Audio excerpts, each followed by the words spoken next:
ইমাম সাহেব একটু এদিকে আসেন। মাস তো শেষ, এই যে আপনার সম্মানী। এ মাসের কালেকশন কম, বাকিটা কয়দিন পরে নিয়েন। হুজুর, আম্মু আপনার জন্য দুপুরের খাবার পাঠিয়েছে। এত কম টাকা কি চলা যায়? সংসারে টানাটানি, সামনে রোজা আইতাছে, সংসার কেমন চালাম? হুজুর, একদম মন খারাপ করবেন না। এই যে দেখেন, বিএনপি আপনাদের জন্য এবার দারুণ পরিকল্পনা করছে। খতিব, ইমাম ও মুয়াজ্জিন সাহেবগণকে মাসিক সম্মানী প্রদান করা হবে। ধর্মীয় উৎসবে দেওয়া হবে বিশেষ ভাতা। দক্ষতা উন্নয়নমূলক প্রশিক্ষণের মাধ্যমে তৈরি হবে কর্মসংস্থান। আচ্ছা সভাপতি সাহেব, এই সব সুযোগ সুবিধা কি সকল ইমাম সাহেবরা পাইব?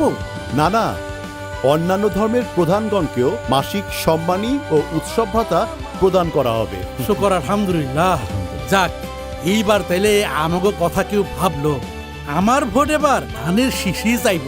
ধর্মীয় ব্যক্তিদের সামাজিক মর্যাদা ও জীবনমান উন্নয়নে ভোট দিন ধানের শীষে।